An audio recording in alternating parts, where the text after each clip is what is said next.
Good morning बच्चों. Today we are going to discuss our new chapter magnetic effect of current. तो यहाँ पे हम डिस्कस करेंगे करंट के मैग्नेटिक इफेक्ट को. ठीक है. तो यहाँ पे हमें कुछ फंडामेंटल्स जो अभी तक हम लोगों ने स्टडी किया था उसको लेकर स्टडी करेंगे कैसे ये हम वर्क करता है.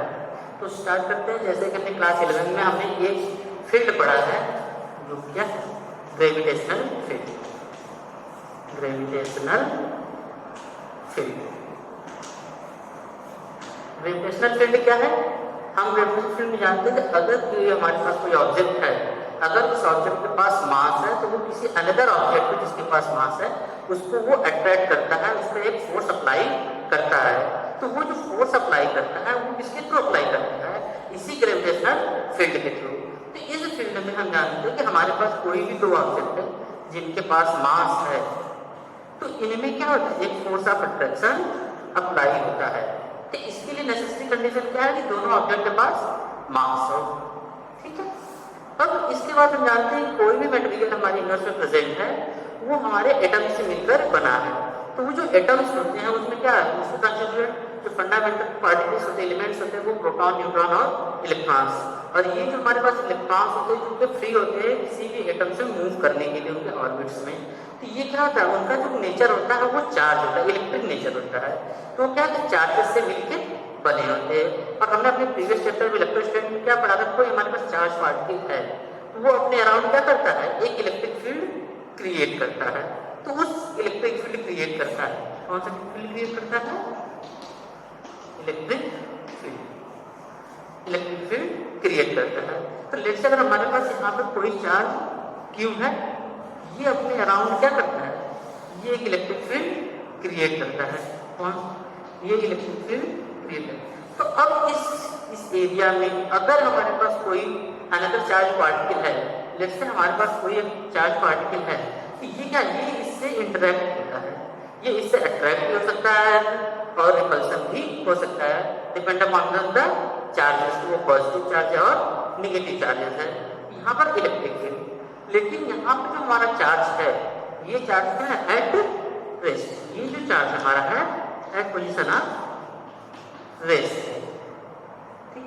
तो अब अगर हमारा चार्ज क्या है? मूव करें. जैसा कि हम इलेक्ट्रिक करंट अपने क्लास 10 में पढ़ चुके हैं कि करंट क्या है?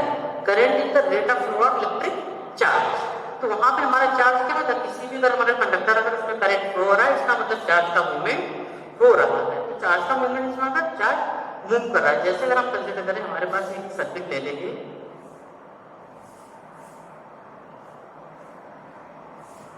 अगर हम ये सर्किट कंसीडर करें तो यहाँ पे क्या है? अगर इसमें एक करंट फ्लो आई, हमारा क्या है? एक करंट फ्लो करेगा. यहाँ करंट फ्लो इसका मतलब चार्ज मूव कर रहा है. तो यहाँ पे जो नेट चार्ज है, तो क्या यहाँ पे कोई नेट चार्ज है? तो यहाँ पे जो नेट चार्ज है, जो नेट चार्ज है, नेट चार्ज क्यों क्या है? वो जीरो है. तो वो जीरो कैसे है? क्योंकि यहाँ हम देख रहे हैं ये हमारे पास बैटरी, यहाँ से जितने भी इलेक्ट्रॉन्स मूव कर रहे हैं फिर वहां से आकर वो टर्मिनेट, ये कंटिन्यूसली साइकिल हो रहे हैं. यहाँ पे कोई ओवरऑल नेट चार्ज नहीं है, बट यहाँ पे चार्जेस है वो कंटिन्यूसली स्क्वायर में मूव कर रहे हैं, बट यहाँ पे चार्ज प्रेजेंट. तो अब यहाँ पे अगर हम कोई नेक्स्ट टेस्ट चार्ज ले आए तो जो नेक्स्ट टेस्ट चार्ज अगर हम यहाँ ले आए, अगर हम वो चार्ज लेट से हमारे पास एक चार्ज है नेक्स्ट चार्ज क्यू और वो v वेलोसिटी से इस डायरेक्शन में मूव कर रहा है और यहाँ पे हमारे सर्किट में करंट आई फ्लो कर रहा है. तो हम ये ऑब्जर्व करते हैं कि ये जो चार्ज है ये सम डिस्टेंस ट्रेवल करने के बाद ऐसे यहाँ पर मूव कर रहा है, डिफ्लेक्ट हो अपने पाथ से डिफ्लेक्ट हो जा रहा है. तो अब डिफ्लेक्ट होने का रीजन क्या है? अगर कोई हमने इनर्शिया लॉ ऑफ इनर्शिया पढ़ा है, Newton's first law of motion, कि अगर कोई ऑब्जेक्ट अगर किसी भी स्टेट ऑफ रेस्ट में हो या इन स्टेट ऑफ मोशन हो, अगर वो मूव कर रहा है तो कंटिन्यूस अपने स्टेट में मेंटेन रहेगा जब तक कि उस पर कोई अनबैलेंस फोर्स अप्लाई ना किया जाए, एक्सटर्नल अनबैलेंस फोर्स. तो अगर ये अपने स्टेट पे भी मेंटेन होता है, इसके पाथ डिफ्लेक्ट होने का मतलब इसका कोई फोर्स एक्सर्ट हो रहा है, इसका कोई अट्रैक्ट अपनी तरफ कर रहा है. तो यहाँ क्या चीज है जिसको अट्रैक्ट कर, क्योंकि हमारे पास तो यहाँ पर एक ही क्वांटिटी चार्ज जो इसके अराउंड मूव कर रहा है.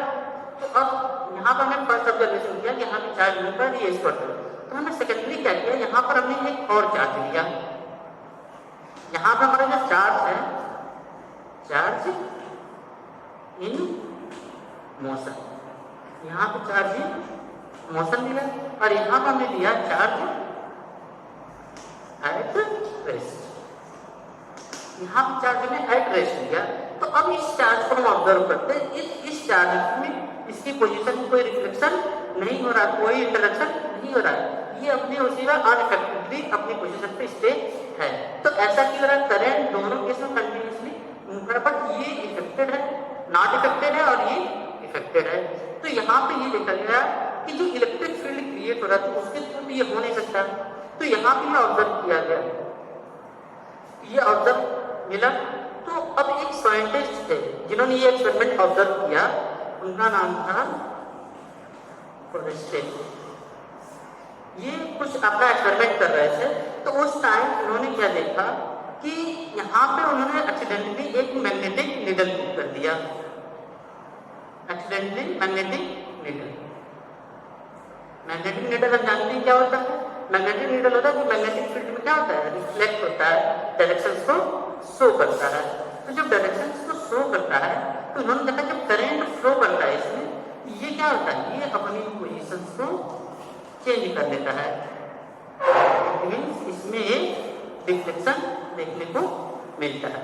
तो अब मैग्नेटिक फील्ड में अगर हमें डिफ्लेक्शन मिल रहा है, इसका मतलब ये हुआ कि यहाँ पर कोई मैग्नेटिक फील्ड मौजूद है या प्रेजेंट है। तो अब ये अगर मैग्नेटिक फील्ड प्रेजेंट है, क्योंकि यहाँ पर हमारे पास कोई मैग्नेटिक मटेरियल है, क्योंकि हमने इससे पहले पढ़ा था, इससे पहले हमने डिस्कस किया था कि ये जो मैग्नेटिक फील्ड है ये हमारे किसी भी मैग्नेटिक मटेरियल के थ्रू ही क्रिएट होता है, लेकिन यहाँ पे कोई भी मैग्नेटिक मटेरियल अवेलेबल नहीं है। तो इसका मतलब है कि ये जो इलेक्ट्रिक करंट है वो क्या कर रहा है, मैग्नेटिक फील्ड को क्रिएट कर रहा है ना। तो अब उन्होंने क्या किया कि इस करंट की डायरेक्शन को उन्होंने फ्लिप कर दिया। तो अगर हम इसको फ्लिप कर दें तो हमारा करंट की डायरेक्शन क्या हो जाएगी, फ्लिप हो जाएगी, करंट की डायरेक्शन भी हमारा क्या हो जाएगा, फ्लिप। इस केस में उन्होंने देखा कि अब इसका जो रिफ्लेक्शन था वो अपोजिट साइड में हो गया।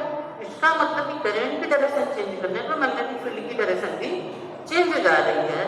तो इससे हमें मैग्नेटिक नीडल से पता चला, इसका मतलब हमें पता चला कि हमारा जो इलेक्ट्रिक करंट है वो भी क्या कर रहा है, एक मैग्नेटिक फील्ड क्रिएट कर रहा है ना, क्योंकि ये मैग्नेटिक नीडल को डिफ्लेक्ट कर रही है। मतलब क्या है, magnetic needle, magnetic needle, okay, ये हमारे मैग्नेटिक नीडल को रिफ्लेक्शन क्रिएट कर रहा है। तो यहाँ से हमें पहली बार ऑब्जर्व किए कि जो हमारे पास इलेक्ट्रिक करंट है वो मैग्नेटिक फील्ड को ओरिजिनेट करता है। तो अब यहाँ पे जो मैग्नेटिक फील्ड क्रिएट हो रहा है वो क्या है, इलेक्ट्रिक चार्ज के थ्रू क्रिएट हो रहा है। तो अब हमारे पास इलेक्ट्रिक चार्ज होता है वो इलेक्ट्रिक फील्ड भी क्रिएट करता है और मैग्नेटिक फील्ड भी क्रिएट करता है। तो इन दोनों चार्जेस में डिफरेंस क्या है। अच्छा, एक बात इनमें और कॉमन है, देखो यहाँ पर अगर हम ग्रेविटेशनल फील्ड की बात कर रहे हैं तो यहाँ पे क्या है, दोनों मासेस जो हमारे क्या एट रेस्ट है। अब यहाँ पर केवल इलेक्ट्रिक फील्ड की बात कर रहे हैं तो दोनों चार्जेस क्या है, एट रेस्ट है। और यहाँ पे भी बात कर रहे हैं तो जो हमारा चार्ज है और जो टेस्ट चार्ज है ये दोनों इन स्टेट ऑफ मोशन है। तो यहाँ पे जो फील्ड क्रिएट हो रहा है वो कौन सा फील्ड क्रिएट हो रहा है, magnetic field. Okay, it means क्या है, जैसा हमारा सोर्स चार्ज है वैसा ही टेस्ट चार्ज है, तभी ये फील्ड क्या हो रहा है, एक दूसरे के साथ इंटरेक्ट कर रहे हैं। तो हमारे इलेक्ट्रिक फील्ड और मैग्नेटिक फील्ड में डिफरेंस क्या है। अगर हमारे पास अगर कोई स्पेस है जहाँ पर इलेक्ट्रिक फील्ड और मैग्नेटिक फील्ड दोनों अवेलेबल है, तो हम कैसे उसको डिस्टिंग्विश कर पाएंगे कि कौन सा इलेक्ट्रिक फील्ड है या कौन सा मैग्नेटिक फील्ड है। तो उसके लिए हम कुछ सॉर्ट ऑफ एक्सपेरिमेंट में ऑब्जर्व करते हैं। जैसे लेट्स से अगर हम कंसीडर करें, एक केस कंसीडर करें कि हमारे पास लेट्स से क्या है, ये इलेक्ट्रिक फील्ड है, ये हमारे पास क्या है, इलेक्ट्रिक फील्ड अवेलेबल है, इलेक्ट्रिक फील्ड की डायरेक्शन ये है। तो अगर हम कंसीडर करें कि यहाँ पर अगर हमारे पास क्या है, ये एक हमारे पास टेस्ट चार्ज की हुई जी हाँ यहाँ पर v वेलोसिटी से मूव कर रहा है। तो अब यहाँ पे चार्ज है और इलेक्ट्रिक फील्ड भी अवेलेबल है। तो जब चार्ज और इलेक्ट्रिक फील्ड अवेलेबल है तो ये इलेक्ट्रिक फील्ड इस चार्ज को क्या होगा, इंटरेक्ट करेगा, है ना। तो अनलेट से क्या होगा, इस चार्ज को क्या करेगा, ये अपनी तरफ बेंड करेगा। तो जब ये बेंड करेगा तो इस पे ये फोर्स लगेगा, लेकिन जैसे ही वो इसके एलांग होगा, एलांग होने के बाद इसमें जो फोर्स लग रहा है, फोर्स वो क्या हो जाएगा, वो खत्म हो जाएगा, क्योंकि अब ये चार्ज क्या इससे एलांग हो जाएगा और इसके एलांग ही ये मूव करेगा। तो ये जो केस है ये हमारा क्या है, इलेक्ट्रिक फील्ड का केस है। लेकिन अगर यही केस, अगर हम मैग्नेटिक फील्ड के केस में बात करें, देखिए अब यही केस अगर हम मैग्नेटिक फील्ड के अराउंड बात करें, जैसे अगर हम कंसीडर करें कि हमारे पास क्या है, ये एक मैग्नेटिक फील्ड है, कंसीडर करें इसको इस तरह देखते हैं। जैसे कंसीडर करें कि मैग्नेटिक फील्ड क्या है,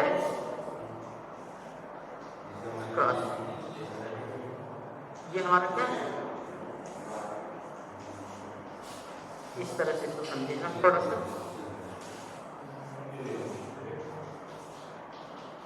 ये हम फील्ड को रिप्रेजेंट करने का एक मेथड है।